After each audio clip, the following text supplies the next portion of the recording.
Continuamos entonces con la tercera clase de este curso titulada Codificación Penal, los faros de modernización punitiva, penitenciaría nacional y cárcel de usuarios. En esta tercera clase tratamos de presentar los procesos jurídicos que intentaron llevar a la privación de la libertad al centro de la escena punitiva. Vamos a ver los dos procesos de codificación penal que se produjeron en la Argentina entre fines del siglo XIX y comienzo del siglo XX. Y finalmente vamos a hacer una mención a los orígenes de las penitenciarías más célebres de la Argentina, la Penitenciaría de Buenos Aires, luego Penitenciaría Nacional y el Presidio de Ushuaia. La Argentina comienza su proceso de codificación liberal en la década de 1860. El primer código en ser sancionado fue el Código de Comercio en 1862 y luego se sancionó el Código Civil en 1869.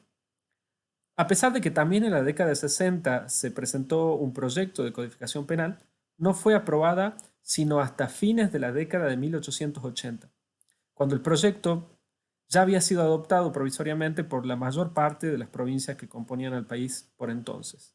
Y de hecho había sido hasta adoptado por Paraguay, el proyecto de Código Penal que presentó Carlos Tejedor en la década de 1860. De esa manera, el primer momento codificador no implicó, como uno podría suponer, la imposición de un sistema normativo desde el centro hacia las provincias, sino la convalidación por parte del centro del orden jurídico ya adoptado por las provincias. En aquel orden, la privación de la libertad, sin embargo, no ocupaba el lugar central de la relevancia que uno imaginaría, sino que formaba parte de un repertorio penal bastante variado. Eh,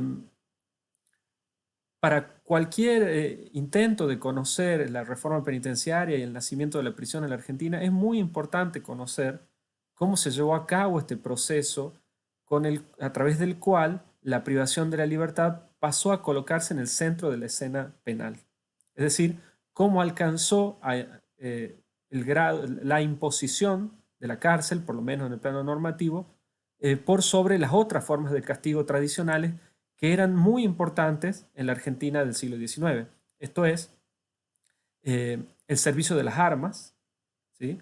Eh, los trabajos forzados, los trabajos públicos, los azotes, el destierro, formas de castigo que eran muy importantes en la Argentina del siglo XIX, van a ir cediendo su lugar de preeminencia a la pena privativa de la libertad.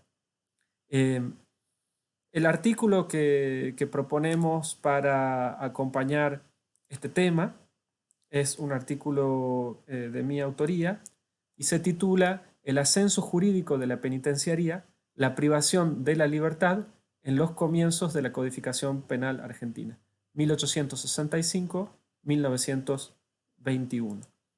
En ese artículo se presentan las discusiones más importantes sobre las penas privativas de la libertad que tuvieron lugar en estos dos importantes momentos codificadores y que culminaron con la sanción del Código Penal que, aún con todas las modificaciones que tiene, es el que rige hasta la actualidad y se cumple precisamente en este año 2021 100 años de su sanción. En el artículo se sostiene que el ascenso de la penitenciaría en el elenco penal, en el sistema normativo penal argentino, fue relativamente lento, incluso si lo observamos solo desde un plano normativo. Es mucho más lento si vamos a ver cómo fue aplicado en la práctica. Fue una tarea mucho más ardua y mucho más lenta, difícil e incompleta en muchos sentidos hasta el presente. A lo largo del artículo lo que se intenta mostrar es cuán diferentes son esos dos momentos codificadores respecto a la influencia de las ideas de la reforma penitenciaria. El primer momento codificador, que comienza a partir de 1865 con la presentación del proyecto de Código Penal de Carlos Tejedor y culmina en 1886, se produjeron importantes cambios, ¿sí? Es decir, entre que se presenta el código y que finalmente se lo sanciona, hay muchos cambios en la República Argentina. Y finalmente termina siendo adoptado y es criticado desde muy temprano como un código que había quedado viejo. Muestra fuertes continuidades con el paradigma punitivo tradicional, como son fundamentalmente la multiplicidad del elenco penal y las variedades de penas. A pesar de eso, constituyó el marco jurídico sobre el cual partieron las primeras reformas penitenciarias del país, aún con todos sus defectos e incompletitudes. El debate jurídico que se produjo inmediatamente posterior a la sanción del código lo terminó de desarmar, ¿no? Y comenzó un rápido camino hacia su modificación integral, ¿no? En el ámbito jurídico, en el foro, no había prácticamente fisuras en la noción de que debía instalarse un sistema punitivo más simple aún, basado en la privación de la libertad como pena central y sin una multiplicidad de penas privativas de la libertad como la que proponía aquel primer código. Porque ese código penal que proyectó Tejedor, que comenzó a tener validez nacional en la década del 80, pero que había sido adoptado por las provincias en la década del 70 del siglo XIX, proponía 4 tipos distintos de penas privativas de la libertad. Era realmente un código que tenía demasiados tipos de penas distintos y al mismo tiempo incluía, como mencionamos en la clase anterior, un tipo de institución de clemencia que ya en el siglo XVIII Beccaria había señalado que iba en contra de un sistema de preeminencia de la ley, ¿no? Es decir, el indulto que estaba presente en ese código era más bien una gracia que otorgaba el gobernador o el presidente, pero que no tenía que ver con el cumplimiento de la pena. Eso, en ese sentido, el código de 1922, ¿sí? Que fue sancionado en el 21 y comenzó a tener validez a partir de 1922, reemplazó esa forma de perdón, el indulto, por un mecanismo jurídico, una institución jurídica que estaba vinculada a la reforma penitenciaria y al tratamiento y a un proceso gradual que se lleva a cabo a lo largo de la pena privativa de la libertad, que es la libertad condicional. Eso es revocable a diferencia del indulto y conlleva un acompañamiento posterior a la libertad, ¿no? A la aplicación de esa libertad condicional. Para clarificar las diferencias que hay entre el código de 1887 y el código de 1921, podemos comenzar diciendo que el primer código tenía 4 tipos distintos de penas privativas de la libertad: presidio, penitenciaría, prisión y arresto. Y además, decimos que, que tenía un elenco muy grande de penas porque también incluía la pena de muerte, que también puede considerarse un elemento que va en contra del penitenciarismo y vinculado al antiguo régimen, el destierro, la inhabilitación, la vigilancia de la autoridad, la multa e incluso en la parte especial del código se incluía la posibilidad aún del servicio de las armas. Hay un momento muy importante que es una reforma que se produce en 1903 y que incluye la figura de la deportación y que va a ser muy importante vinculada a la función que va a cumplir el presidio de Ushuaia como un lugar para personas teóricamente incorregibles o consideradas como tales. El proyecto de Código Penal que fue sancionado en 1921 y que comenzó a regir a partir de 1922, va a reducir ese gran número de penas a solamente 3 tipos de pena. las penas privativas de libertad, reclusión y prisión, y otras dos más, la multa y la inhabilitación. Es decir, que hay una reducción y una simplificación muy grande de, del elenco penal, que era una cuestión muy importante. Y hay otra cuestión también muy importante, que es que los códigos debían ser la única fuente de ley penal. Y en el caso del primer código convivía con una ley nacional, la ley 49, que era la que sancionaba los delitos de tipo federal. Lo que hace el código de 1921 es incluir toda la normativa penal existente hasta ese momento. Posteriormente se va a producir un proceso de descodificación en el que estamos atravesando actualmente, mediante el cual bueno, el código va a perder esa hegemonía del origen de la ley penal, ¿no? Y van a surgir otras leyes penales que están por fuera del código. Y además de un sinfín de modificaciones que se producen en ese código. Básicamente, eso es lo que está presentado en el texto que proponemos para acompañar esta clase. Y cabe mencionar, como para completar un poco la idea, cuáles son algunas de las primeras iniciativas en la Argentina para poner en práctica la pena privativa de la libertad, que en realidad algunos de los tipos de penas privativas de la libertad que se proponían en la codificación penal. Y fundamentalmente proponemos abordar dos, que son los casos más emblemáticos, la penitenciaría de Buenos Aires y el presidio de Ushuaia.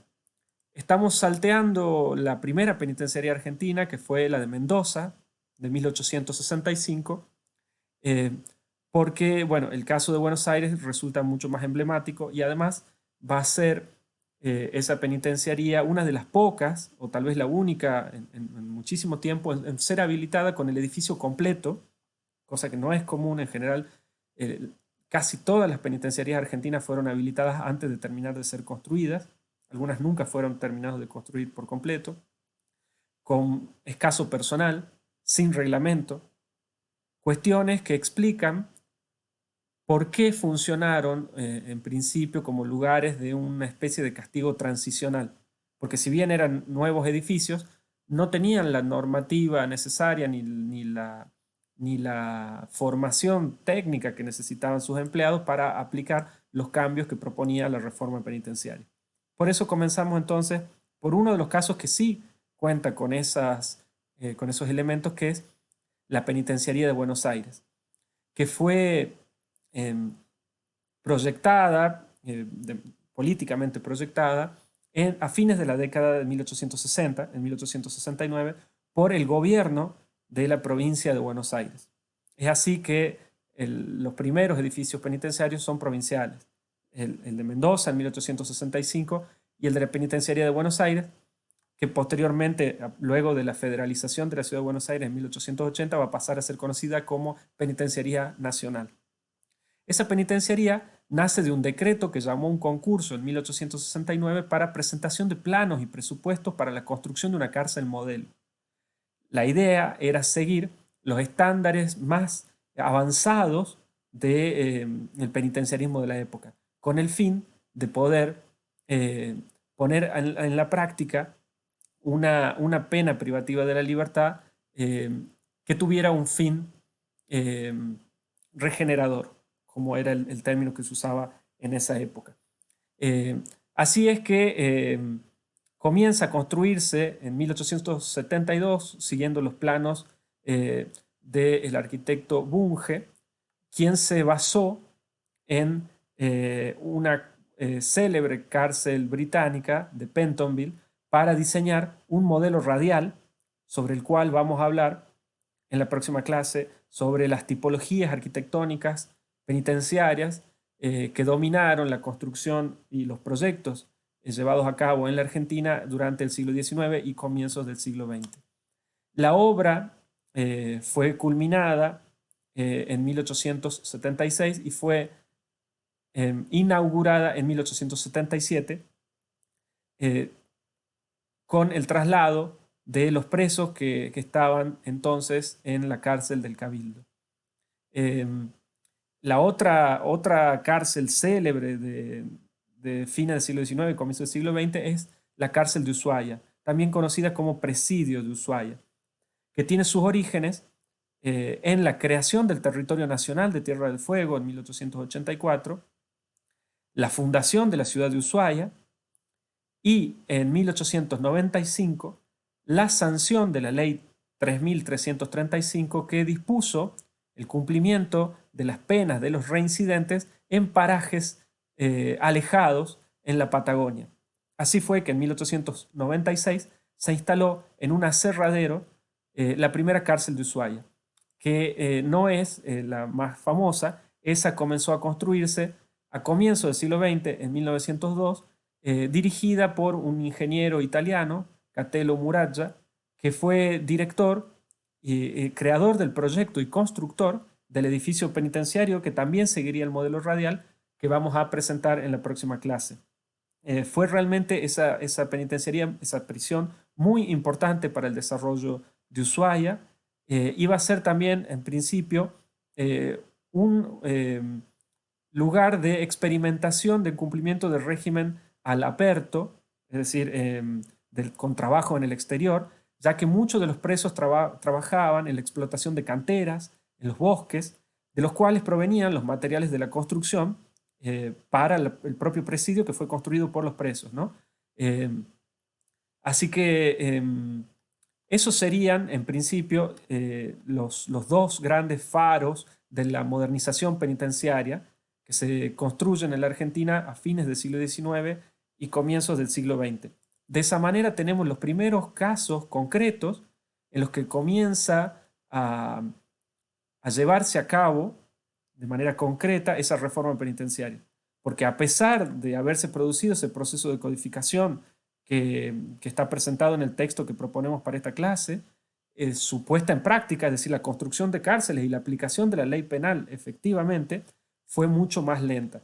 Y la vamos a continuar viendo sobre todo a partir de la unidad 3, cuando veamos en la clase 5 las comisiones de cárceles con las que se dan los primeros avances en la construcción de un sistema carcelario nacional, la clase 6, cuando veamos cómo se van formando las administraciones carcelarias en las provincias, y la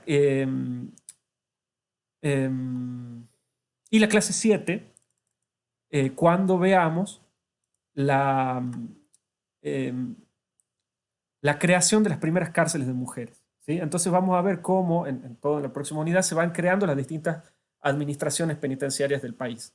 La administración nacional y las administraciones provinciales, entre las cuales nosotros diferenciamos la administración de las cárceles masculinas, que son directamente administradas por el Estado provincial, y las cárceles de mujeres, que son administradas de manera indirecta porque el control está en manos de una congregación religiosa denominada el Buen Pastor. ¿Sí? Todo eso vamos a ver a partir de la próxima unidad, pero no nos adelantemos porque todavía nos queda la clase 4 en la que vamos a ver una introducción a la historia de la arquitectura penitenciaria. Entonces, de esta manera vamos a concluir esta segunda unidad que tenía como objetivo 3 grandes temas divididos en 3 clases, ¿no? En el primero vimos cómo eran las cárceles antes de la reforma penitenciaria. En esta clase hemos visto cómo se lleva a cabo la transformación jurídica necesaria para la reforma penitenciaria. Y en la próxima clase vamos a ver cuáles son los modelos arquitectónicos en los que se van a basar las provincias para aplicar efectivamente y construir los espacios de reclusión que nosotros conocemos hoy como cárceles. Así que dejamos acá por ahora y continuamos en la próxima clase con la historia de la arquitectura penitenciaria en la Argentina.